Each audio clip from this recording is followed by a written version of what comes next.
Bonjour, on se retrouve aujourd'hui pour la vidéo le panier du mois, le maquillage du mois. J'en ai pas fait au mois d'août, je me disais bien que j'en ferais sûrement pas. Tout simplement parce qu'en juillet et août, je me maquille quand même vraiment pas beaucoup. Et du coup, le maquillage que j'avais choisi pour le mois de juillet, j'avais pas du tout utilisé. Enfin bref, ça m'a tenu le mois d'août tranquillement. J'ai même pas tout utilisé à la fin, quoi. Donc la plupart des années, c'est quand même comme ça que ça se passe. Juillet et août, je me maquille vraiment pas beaucoup. Et puis là, en plus, avec les masques et tout ça, encore moins. Mais là, pour le mois de septembre, j'ai fait un nouveau panier, au moins en partie. Donc comme d'habitude, je vais vous présenter d'abord les soins et ensuite le maquillage. Alors, les soins, c'est pas compliqué, c'est strictement la même chose que le mois dernier. À savoir, mon petit kit là de chez Clarins. Donc il y a le double sérum que j'utilise matin et soir. Et là, en 2 mois, parce que je l'ai commencé il y a à peu près 2 mois, j'en suis à peu près ici. Par contre, ce qui est un peu bizarre, c'est que la partie interne, je ne sais pas si vous voyez, mais il y a c'est un double sérum, hein, donc c'est un sérum en 2 parties, et il y a un tube à l'intérieur et puis une autre partie du produit autour du tube intérieur. Je ne sais pas si c'est très clair ce que je raconte. Enfin bref, le produit qui est dans le tube intérieur descend moins vite que le produit à l'extérieur, donc je ne sais pas bien comment ça va se terminer cette histoire, mais en tout cas ça se passe bien. Je l'avais déjà utilisé ce sérum et franchement je l'aime bien. Et puis avec, j'avais 2 petites crèmes, donc une pour le jour et une pour la nuit. Donc le jour c'est la crème fermeté anti-rides et la nuit c'est la crème régénérante anti-rides, qui font que 15 ml chacune. Et je sais même pas si elles font vraiment 15 ml parce que il y avait vraiment beaucoup d'air. Enfin là-dedans, le petit packaging était loin d'être rempli, quoi. Donc ça, je pense pas que j'aurai fini à la fin du mois de septembre. Mais d'ici la fin du mois d'octobre, c'est à peu près sûr, ces deux-là. Ça va me durer encore au moins 2 mois, je pense. Et en contour des yeux, j'utilise cette petite miniature de chez Caudalie. C'est le premier cru, la crème yeux, qui fait que 5 ml, mais j'en ai deux. Donc quand j'aurai fini celui-là, j'enchaînerai directement avec le deuxième. Et pareil, je mets matin et soir, c'est pas mal. J'aime bien, j'ai rien de contre à dire dessus. Donc voilà pour mes soins, c'est assez simple en ce moment. Un seul sérum, un seul contour des yeux, bon 2 crèmes, mais bon. Donc voilà, et là ça me convient bien, franchement c'est pas mal. Les crèmes là pour cette période de l'année, elles sont bien parce c'est des crèmes, donc elles sont pas hyper légères, mais elles sont pas trop riches non plus. Donc franchement ça se passe bien. Bon alors pour le maquillage, j'ai un peu chargé sur les palettes pour les yeux.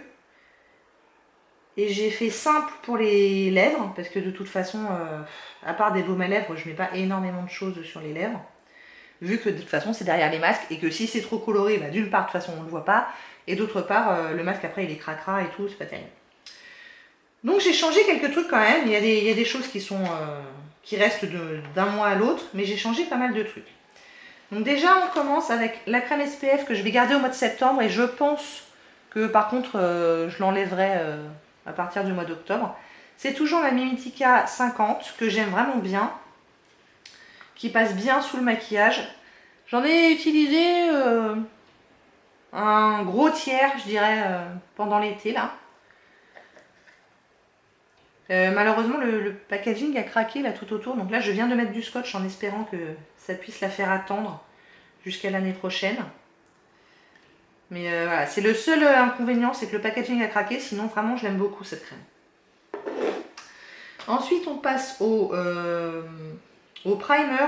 Bon, en général quand je mets la crème SPF, je mets pas forcément de primer. De toute façon je garde les deux mêmes. Le Jean d'Estrée que j'aimerais bien terminer quand même, hein. Ça fait un petit moment que je laisse, c'est le correcteur teint lumineux. J'en suis là, donc il y a moyen de moyenner quand même. Et toujours ma Pink Perfect Crème d'Herborian. Ça fait quelques mois que je ne l'ai pas utilisée pour être tout à fait honnête. Mais si le mois de septembre est chaud, j'utiliserai plutôt la crème 50. Si le mois de septembre n'est pas chaud et pas très ensoleillé, j'utiliserai les primers. L'un ou l'autre en fonction de l'humeur. Plutôt celui-là en priorité, et celui-là j'aimerais bien le terminer aussi. Ensuite, c'est le fond de teint. Je garde ça au cas où, mais je suis pas sûre de m'en servir. Là pour l'instant je m'en sers pas. parce que je suis de la bonne couleur pour utiliser mes Dior Star Teint Studio Lumière Spectaculaire qui sont dans la teinte beige moyen. Et là, ça va. Avec le bronzage que j'ai en ce moment, je peux me permettre de ne mettre que ça. Dès que je vais perdre du bronzage, je ferai une combinaison des deux. Celui-là, c'est le It Cosmetics CC Crème. En plus, il y a un SPF 50. Donc, pour la fin de l'été, c'est pas mal. Je pense que par contre, en octobre, je changerai celui-là. Et j'en prendrai sûrement un autre. Mais donc voilà, soit ça tout seul, soit une petite combinaison des deux pour vraiment s'adapter à la teinte de ma peau. Et ça, c'est pas mal, ma foi. Enfin, les deux ont une couvrance moyenne, ce qui me convient tout à fait. Concealer, oups là. Le correcteur, je garde le même parce que c'est encore une fois la bonne teinte pour moi avec le bronzage que j'ai. C'est le Shiseido correcteur de teint soyeux dans la teinte 2B. Je le garderai, je pense, dans mon panier jusqu'à ce qu'il soit terminé. Mais sûrement qu'à partir du mois d'octobre, je l'utiliserai seulement sur le menton et le nez. Et j'en prendrai un autre pour le dessous des yeux parce que celui-là sera sûrement devenu trop foncé. Mais j'aimerais bien le terminer quand même. Là, j'en suis à chaque fois à plier le truc pour que ça sorte et tout. Donc, je suis pas très très loin. Il y a encore pas mal d'utilisation, mais ça m'embêterait de le garder jusqu'à l'année prochaine quand même. Ensuite, je poudre. Et en ce moment, j'ai deux poudres. Ce qui est sûrement trop, mais bon. J'ai la poudre de Laura Mercier, la poudre libre, fixante, transparente, que j'utilise exclusivement pour le dessous des yeux. C'est surtout parce que c'est une poudre qui est chère et que j'ai pas envie de la gâcher partout et qu'elle est vraiment bien pour le dessous des yeux. Sur le reste du visage, ça j'ai bien envie d'essayer de la terminer, non pas trop longtemps, mais il m'en reste quand même pas mal. C'est la poudre fixante banana de Bella Pierre que j'ai en plus mixée avec une autre poudre qui était plus blanche parce que là elle est quand même bien jaune. Mais du coup pour le visage c'est pas mal là. Bon, elle fixe pas toute la... Oula, il y a du vent. Elle fixe pas toute la journée, mais ça fait à peu près le job pour le matin, quoi. Donc voilà pour les deux poudres.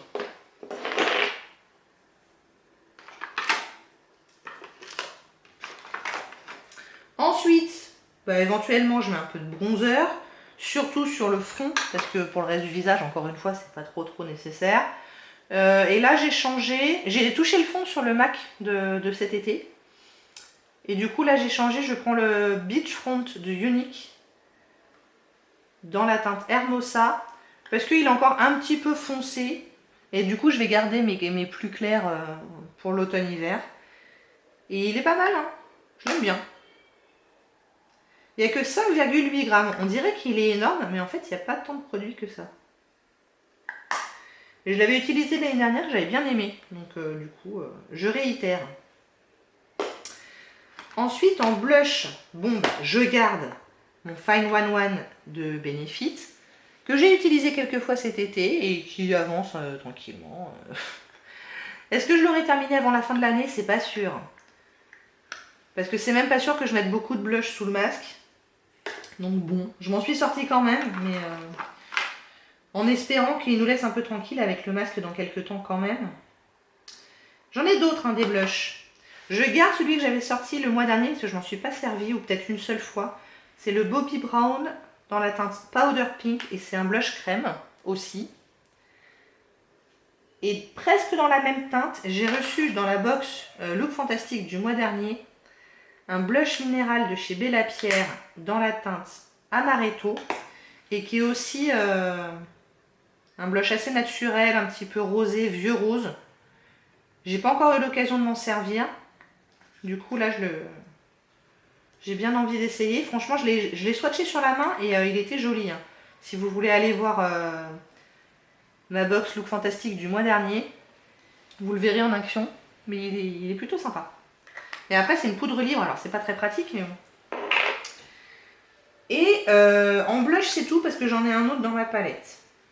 Ensuite en highlighter, je garde mon petit Naked Skin de Urban Decay dans la teinte Sin que j'essaie de terminer. Mais je ne vais pas l'utiliser exclusivement parce que à nouveau je vais profiter du fait que j'ai un bronzage et que je peux me permettre d'utiliser des produits qui sont plus foncés que ce que je peux faire le reste de l'année. Et donc là, je me suis sorti le C-Pop de BK en highlighter. Parce qu'en hiver, il est quand même un petit peu foncé pour moi. Et là, je pense qu'il va être pas mal pour le mois de septembre. Donc je pense que je vais privilégier celui-là au mois de septembre. Et après, celui-là pour le reste de l'année, quoi. Mais je m'en suis pas beaucoup servi du C-Pop. Un petit peu quand même, mais pas énormément. Donc j'ai bien hâte. Mais pareil, il est sous le masque, là, ça m'agace.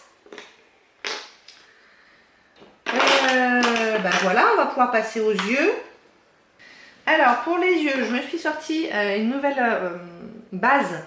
C'est celle de chez Milani, l'Eyeshadow Primer. Je sais plus, je crois que je l'ai déjà utilisée pendant un mois l'année dernière ou un truc comme ça, mais je me rappelle plus trop. Donc je vais utiliser ça, j'en ai entendu que du bien. Et après en palette, je me suis sorti pas mal de nouveaux trucs. Alors en singles, je garde celui que j'avais déjà sorti la dernière fois, mais que j'ai pas eu l'occasion d'utiliser. C'est le Super Shock Shadow dans la teinte Winnie de Colourpop, qui est un bronze comme ça. Et j'aimerais bien l'utiliser au moins une fois. C'est presque un rose gold. Je garde ma petite palette trio là de chez Miscope, dont j'essaye de toucher le fond sur toutes les teintes cette année, qui est dans mon projet tout petit tout mignon, avec d'ailleurs mon highlighter là. Donc je vous rappelle que j'ai déjà touché le fond sur la teinte mauve, et donc là cet été j'ai quand même utilisé, disons que sur les rares fois où je me suis maquillée, il y a eu quand même une grosse majorité des fois où c'était avec cette teinte bronze là, et je commence à avoir un bon creux, donc j'aimerais bien essayer de toucher le fond. Et puis après, je me suis sorti des palettes que j'avais pas utilisées depuis longtemps, et j'ai bien hâte, je suis assez contente. Donc j'ai la Narcissiste de Nars. C'est celle avec les dual intensités là. J'avais acheté une blinde et j'avoue que je m'en suis très peu servie, parce que les rares fois où je m'en suis servie, j'étais pas éblouie par la qualité du truc. Donc je me suis servie de celui-là quelques fois et j'ai pas trouvé ça... C'est joli mais c'est pas waouh quoi. Donc il va falloir que je réessaye. Avec le doigt c'est mieux qu'avec le pinceau je pense. Et je réessayerai aussi mouillé, parce que c'est un peu le concept du truc, c'est qu'on peut les utiliser mouillés. Donc cette teinte là elle est jolie hein. J'aimerais bien qu'elle soit un peu plus... qu'elle pop un peu plus quoi. Donc on va essayer d'utiliser ça. Je me suis sorti une slick que j'ai eue dans une box je crois, et j'ai pas l'impression de m'en être déjà servi. C'est la Au Naturel 601, qui est plutôt dans les tons assez froids. Donc ça va me changer, c'est un peu original. Il y a pas mal de gris là, il y a aussi un gris ici. Je sais pas si je m'en servirai beaucoup, mais je vais essayer de me servir d'une majorité de teintes au moins une fois. J'ai sorti ma Lorac Pro 2. Pareil, parce que j'ai bien envie d'avoir des teintes un peu douces. Là pour le coup, quand on porte le masque, et puis bon, je suis maîtresse, donc je vais porter le masque toute la journée. Je vais pouvoir charger un peu les yeux quoi. Donc là c'est encore des teintes assez naturelles, mais il y a du vert, il y a quand même un bleu. Elle est sympa cette petite palette, je l'aime bien. Je me suis aussi sorti la Warm Lights. C'était une production de Elsa Makeup avec le site de Spongeac. Il y a quelques années déjà. Et elle est vraiment très jolie. Je l'aime vraiment bien cette palette. C'est dommage parce que la teinte lumière a fait du art pan là. Vous savez, je sais pas comment on dit en français. Mais c'est la seule teinte qui me fait ça. Les autres ça va. Et j'aime beaucoup toutes les teintes. C'est vraiment une combinaison de couleurs que j'aime beaucoup. Il y a des taupes, il y a des bronzes, il y a des prunes, un rose. Le gold, c'est un peu moins ma tasse de thé, mais franchement, toutes les autres couleurs, je les aime bien. Et j'ai quelques creux. Hein. La skin, j'ai un beau creux. Le mauve, là, je commence à avoir un petit creux aussi. Et du coup, j'ai aussi un blush et un highlighter dedans. Et le blush, je compte m'en servir quelques fois. L'highlighter, je sais pas, parce que je vous le disais, je vais essayer de me concentrer un peu sur le C-Pop. Et l'highlighter, il est vraiment joli aussi. Donc elle est vraiment très bien cette palette. Je l'aime beaucoup. Et du coup, il ne nous reste plus que les produits à lèvres, il me semble. Donc je garde mes petits échantillons de gloss de Unique.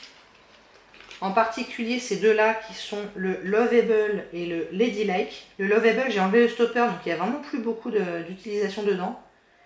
Donc j'aimerais bien le terminer. Mais quand est-ce que je vais pouvoir mettre un gloss, quoi? Voilà, voilà. Et aussi mes petits échantillons là de rouge à lèvres crème. Celui-là c'est un Clinique et les trois autres c'est soit Chanel soit Dior, je ne sais jamais. Le Clinique c'est un nude, donc je le mets de temps en temps quand même.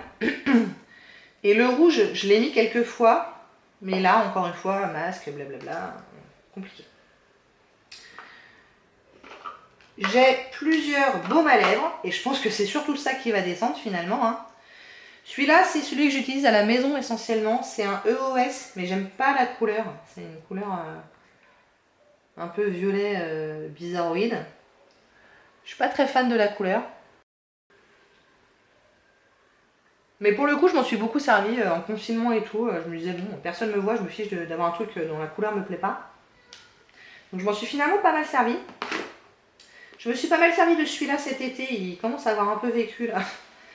C'est le Pixi by Petra, c'est le baume à lèvres au beurre de karité dans la teinte Natural Rose. Et franchement, je m'en sers pas mal tous les étés, il ne me reste plus que ça. Donc je pense que je vais continuer à m'en servir parce que bon, ça donne une légère couleur aux lèvres. C'est surtout que ça les unifie en fait. Et ça transfère pas trop sur le masque. J'ai celui de chez Tarte dans la teinte Nude, pareil, qui est quasiment terminé. Ça y est, j'en suis au packaging, donc il faudrait que je le creuse un peu pour continuer à m'en servir. J'ai un peu la flemme là tout de suite et puis je saurai. Enfin, il faudrait que je le dépote pour bien faire, mais je sais pas trop dans quoi. Donc pour l'instant, on est un peu en stand-by pour celui-là, mais j'aimerais bien le terminer et vraiment le creuser, quoi. Et j'ai un baume à lèvres SPF 30 de la marque Ultra Sun. Donc je me suis un peu servi aussi cet été. Il est neuf. Je l'ai eu juste avant l'été dans une box. Et donc il a un peu descendu. Et ça, je compte m'en servir spécifiquement pour mettre en dessous de rouge à lèvres liquide. Parce que je me dis, si vraiment je veux un rouge à lèvres qui ait de la couleur et tout, qui a un impact, mais que je mets un masque, donc quand j'enlève le masque, je veux quand même qu'on voit un rouge à lèvres, c'est peut-être le moment d'utiliser mes rouges à lèvres liquides, parce qu'ils sont sans transfert et qu'ils vont beaucoup moins transférer sur les masques. Du coup, je m'en suis sorti deux de Bare Minerals, qui sont relativement confortables. J'ai pas grand chose à leur reprocher, mais pour être vraiment très confortable, je vais mettre le baume à lèvres en dessous, parce que celui-là il fait une couche très fine sur les lèvres, donc il va m'apporter le confort, mais il va pas trop enlever, je pense, à la qualité sans transfert des rouges à lèvres. Je sais pas si je suis très claire. Enfin bref, je vais l'essayer comme ça, quoi. Les quelques fois où je vais vouloir mettre un vrai rouge à lèvres, je vais utiliser ceux-là. En plus, ça fait longtemps que je m'en suis pas servi. Donc j'ai le Hemp et le XYZ. Le Hemp, il est un chouille... Enfin, il est vraiment nude, quoi. J'ai peur qu'il soit un peu trop clair. Mais le XYZ, il peut être pas mal. Et sinon, je fais une combinaison des deux, éventuellement. Je ne vois pas du tout le retour écran, donc je ne sais pas... Je sais pas comment ça se passe jusque-là. Mais donc, voilà. Et puis, je me suis dit, bon, nude, hein, parce qu'on va pas mettre un rouge à lèvres rouge pétant en dessous du masque.